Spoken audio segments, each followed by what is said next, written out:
Cerita-cerita ajaib mewarnai proses evakuasi musibah yang menimpa Ponpes Al-Hozini, Selasa, 1 Oktober 2025. Dikutip dari Tribun Jatim, Haikal, seorang santri kecil asal Probolinggo, menjadi saksi hidup dari musibah yang merenggut nyawa puluhan santri lain. Selama 3 hari, ia terjebak di bawah timbunan bangunan yang ambruk, terhimpit oleh jasad 2 sahabatnya. Namun di tengah kegelapan dan sesak, Haikal justru memperlihatkan keteguhan iman yang sulit dipercaya, bahkan untuk orang dewasa sekalipun. Kisah itu muncul dari cerita Haikal sendiri setelah berhasil dievakuasi tim penyelamat. Tubuh mungilnya lemah, namun tutur katanya menyimpan kekuatan luar biasa.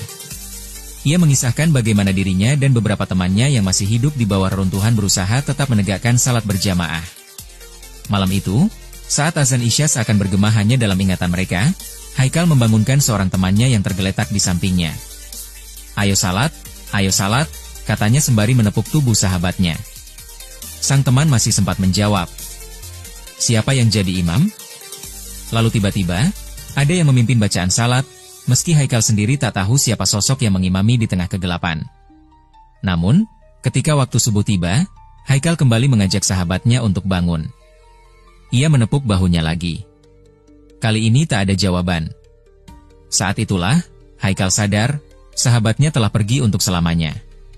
Di tengah derita dan rasa haus yang membakar tenggorokan, Haikal melihat 2 botol air berada tak jauh darinya. Namun ia memilih menahan diri. Itu bukan hak saya, katanya lirih kepada petugas setelah berhasil keluar dari reruntuhan. Anak sekecil itu, dalam kondisi darurat sekalipun, masih memikirkan halal dan haram. Cerita tentang Haikal menyebar cepat di antara para relawan dan warga sekitar. Banyak yang tertegun, menyebut bahwa pendidikan di pesantren ini telah berhasil menanamkan nilai ketaatan dan keikhlasan mendalam pada para santrinya. Haikal menunjukkan bahwa iman bisa menjadi penopang terbesar, bahkan dalam keadaan paling sulit sekalipun, kata seorang relawan yang ikut mengevakuasi. Kini, Haikal dirawat dengan penuh perhatian. Tubuhnya yang lemah masih berjuang pulih, namun suaranya tetap lirih menyebut doa dan syukur. Kisahnya menjadi pengingat tentang kekuatan iman di tengah musibah, sekaligus pelajaran bagi banyak orang, bahwa ketabahan sejati sering lahir dari kepasrahan pada Yang Maha Kuasa. Kisahnya tak hanya tentang perjuangan bertahan hidup, tetapi juga pengalaman yang ia sebut sebagai pertolongan gaib. Ibunda Haikal, Dwi Ajeng, tak kuasa menahan haru saat mengisahkan kembali cerita putra kesayangannya ini. Menurutnya, Haikal sempat dilanda rasa haus yang teramat sangat saat berada di bawah puing bangunan. Dalam kondisi lemah dan pasrah, tiba-tiba ia didatangi sosok anak kecil yang memberinya minum. Namun, kehadiran itu hanya sesaat. Katanya anak saya haus sekali, terus ada anak kecil ngasih minum. Setelah itu dia tidur, dipanggil-panggil gak ada, anak kecilnya. Itu yang bikin saya merinding, tutur Dwi Ajeng dengan mata berkaca-kaca, Kamis 2 Oktober. Haikal juga menceritakan detik-detik saat musala ambruk. Ia hanya sempat mendengar suara gemuruh keras sebelum tubuhnya terjatuh dan tertimbun. Meski merasakan sakit dan sesak, Haikal mengaku bisa tertidur nyenyak di bawah timbunan bangunan yang seharusnya membuatnya tak bisa bergerak. Katanya posisi tidur kakak itu enak, nyaman, kayak tidur biasa. Padahal kondisinya terjepit reruntuhan. Itu yang membuat saya yakin ada pertolongan Allah, lanjut sang ibu dengan rasa syukur. Kisah ajaib ini cepat menyebar di antara para relawan dan keluarga korban. Banyak yang meyakini pengalaman Haikal merupakan bukti kuasa Tuhan di tengah bencana. Keberadaannya kini menjadi pengingat bahwa harapan bisa tetap hidup bahkan dalam keadaan yang paling mustahil sekalipun.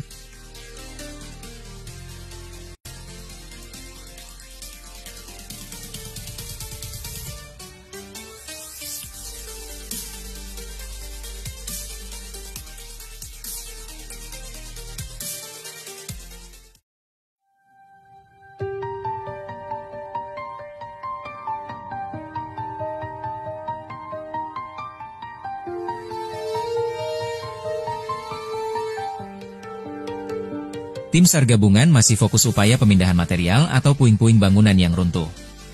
Dikutip dari Tribun Madura, upaya itu terus dilakukan sejak petugas mengerahkan alat berat ke lokasi bangunan roboh di Kompleks Pondok Pesantren Al-Hozini, Kamis, 2 Oktober 2025, siang. Hingga Kamis malam ini, proses itu terus berjalan. Balok beton, plat, dan berbagai puing reruntuhan terus dipindahkan dari lokasi. Petugas gabungan pun terus bergerak dengan disaksikan para keluarga korban melalui sambungan video live. Malam ini kita tidak melakukan evakuasi manusia tapi evakuasi puing. Jadi kita memindahkan beban dari yang paling atas secara berkala untuk mengurangi beban struktur bangunan, kata Kasubdit Pengarahan dan Pengendalian Operasi Basarnas, Emi Freezer, Kamis malam. Menurutnya, masih ada 7 posisi yang berada di lapisan paling bawah di sektor A2. Dan itu tidak bisa dievakuasi selama beban di atasnya tidak dikurangi atau dipindahkan. Makanya, tim SAR berupaya memindahkan dengan menggunakan alat berat yang terpilih, dengan pertimbangan yang paling sedikit memberikan dampak getaran. Kren yang dikerahkan di lokasi kejadian, prinsip kerjanya dengan angker yang distabilkan. Jadi di situ bukan seperti bulldozer.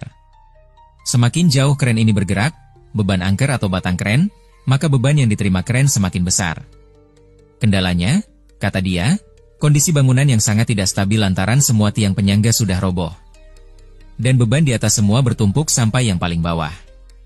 Sehingga rentan terhadap pola kuncian dari runtuhan bergeser. Sejak Kamis siang, tim SAR gabungan mulai mengerahkan alat berat berupa kren untuk memindahkan material reruntuhan dari bagian atas reruntuhan bangunan. Penggunaan kren dilakukan setelah tim rescue Basarnas melaksanakan rangkaian asesmen sebanyak 3 fase, pada Rabu, 1 Oktober 2025, malam.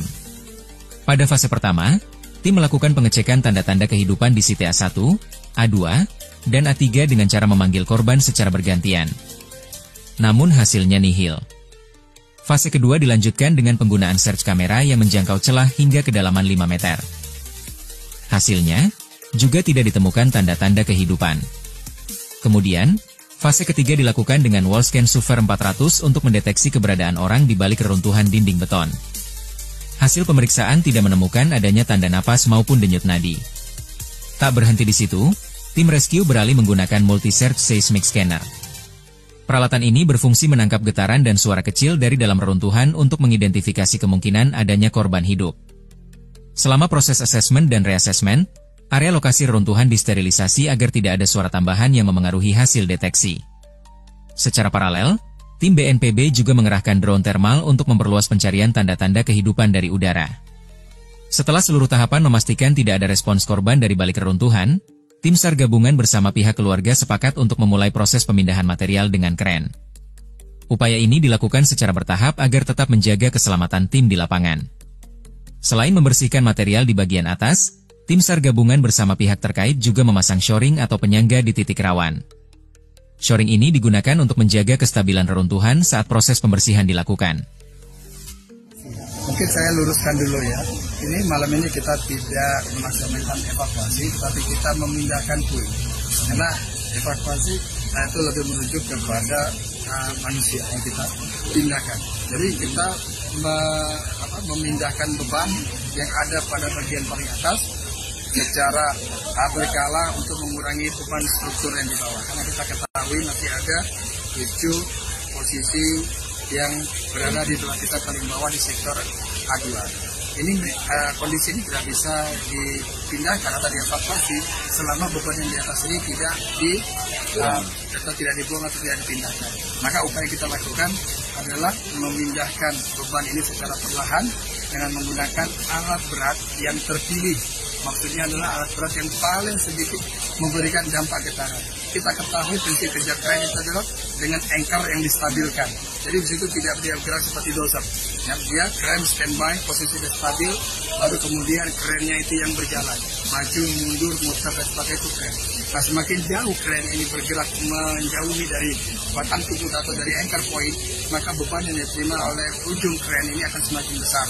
Walaupun kemampuan dia mampu mengangkat 30 ton, tapi prinsip gravitasi juga harus kita perhatikan. Berarti nggak ada evakuasi korban malam ini? Belum, sampai saat ini kita belum bisa mengevakuasi korban karena memang belum ditemukan. Untuk yang terbaru dari 7 lokasi ini. Kemudian terkait dengan tuntutan keluarga korban sendiri yang seperti itu menuntut evakuasi segera dilakukan. Ya, kita berikan pengertian terkait dengan kondisi dan keadaan bahwa cepat kalau tidak aman itu pun juga akan menjadi persoalan yang baru. Kita menghindari itu. Tetapi kemudian ada pertimbangan-pertimbangan lain yang juga kita bisa berikan sebagai solusi. Karena aturan yang kita sepakati bersama ini ada yang memiliki flexibility dan ada yang solid. Ada yang tidak bisa dirubah dan ada yang masih bisa dikompromis. Jadi ada pertimbangan contoh malam ini kenapa kita masih bergerak padahal lampu tidak akan pernah bisa menggantikan peran terangnya matahari. Tapi kita berusaha dengan seoptimal mungkin, maksimal sumber daya ada, baik itu penerangan, personil, dan juga metode penyintas. Ya, kemudian sebenarnya kendalanya apa dari tim evakuasi? Kalau kita bertanya soal kendala, setiap model runtuhan pada bangunan itu memiliki kendalanya yang spesifik, yang masing-masing karakternya itu tidak bisa sama. Untuk kondisi yang saat ini adalah karena kondisi bangunan sangat tidak stabil di semua sektor penyangga pada bagian bawah itu sudah mengalami ruptur. Lalu kemudian juga di sisi atas ini bebannya semua bertumpu di fondasi pada bagian bawah. Rentan terhadap gerakan yang dapat membuat kuncian pada pola runtuhan ini bergeser. Kalau dia bergeser, maka pola runtuhan akan berubah dan akan ada model runtuhan terbaru.